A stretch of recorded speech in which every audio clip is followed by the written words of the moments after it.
You are an amazing business person. Don't you forget that. This video is going to be about what things do you need to have in place to become a marketeer as a graduate. Let's go.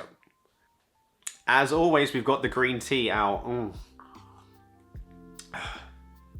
Okay, so the first one's gonna be absolute no-brainer. All right, so get that CV, get that resume in place.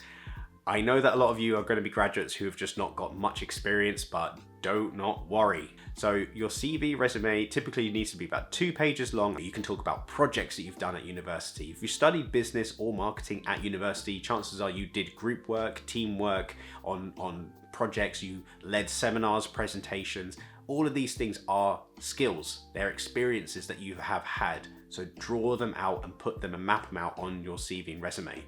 It can be a little bit difficult at the beginning to think and reflect on yourself and think, what did I actually do that was teamwork? Or what did I actually do that was great communication? But once you look through a few job descriptions and you look for the skills that they're asking for, it may be a little bit more easier to start thinking, where have I actually done those 5 skills somewhere in my experience? It could be even anything that you had done at school, right? It's not too long ago. Anything that's 5 or 6 years ago is not long, especially when you first have started off your CV. It's perfectly fine. It's acceptable. A lot of people really fall back and think that the grade that they got, the course that they did is really going to help them get the job. Ultimately, respectfully said, it often isn't, depending on what you're doing, but in marketing in general and business, they often want to look at your experience that you have got. The second one is going to be LinkedIn. Now, I never used LinkedIn before I graduated or anything. So when I did graduate, I started at the bottom on LinkedIn and I definitely should have had it in place. It's a great way to network with recruiters, to really showcase your profile. It's a really good place to almost essentially make a digital version of your CV and resume. If you meet somebody, if you're networking, you can just tell them to add you on LinkedIn, and at least this way they've got some sort of connection with yourself. So definitely get LinkedIn. It's a great way to connect with recruiters, find jobs, and even start commenting and start networking with other people who you would never even have met. I think everybody's got 1 or 2 friends that they've made out of LinkedIn, right? My third tip is actually going to be a bit of a different one. This is something which I haven't really typically seen a lot of people do, and it's actually building themselves a portfolio.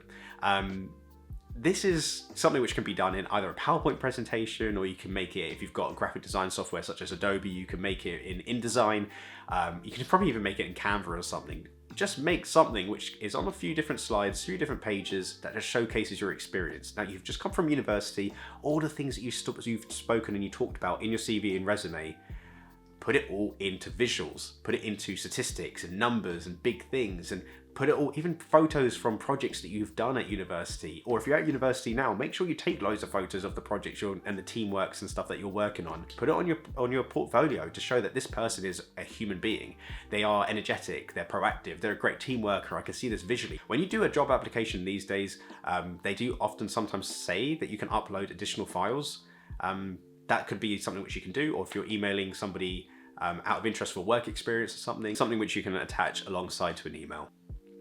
My 4th tip is actually going to be to build yourself a website. Like, come on, that's a bit of a no-brainer. Go and check on the internet to see if your name.com is available. If it is, go and buy the domain name. If you know how to do web development, great. Go onto Wix, for example, or GoDaddy.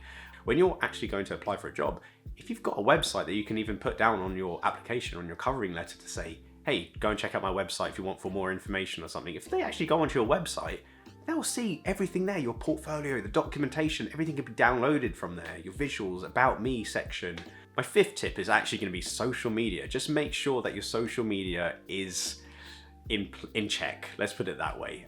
Recruiters, hiring managers, these days may go onto your social media profiles. It's very easy for someone just to find somebody, especially if you've got their full name. Look, at the end of the day, you may be a graduate that's gone partying, drinking a lot, hanging out with their friends and stuff, and you don't have a private account on Instagram, for example. You may want to consider doing that, just because having anything public like that may actually tarnish your chances of actually getting a job. A professional corporate company may think to themselves, do we want somebody like that at our company? No. That's the things that they are going to be taken into consideration. And if it is a competitive job, other people may not be like that. So, and then make sure that your profile picture is very nice and very balanced, neutral, and it's very decent. Make sure your username is decent as well. Make sure it's nothing like nasty or offensive or immature or something. Just make sure it's balanced, because it will definitely go a long way. My final tip is actually going to be make a YouTube channel, because it's an amazing way to communicate yourself, to showcase your personality, to showcase your professionalism. If you are at university, make a vlog about your projects that you've made or the tasks that you've been doing. There's loads of things you could be talking about. So if you want to work in a particular industry, go and make videos about that industry from a business perspective. Talk about, the revenue that this industry is now turning over, how companies are reacting, what the competition is happening, what changes in the environment are happening for that in that marketplace, what are consumers thinking about these products, what's the new trends that are happening, what's the new keywords that people are talking about in this industry, what's moving, what's happening.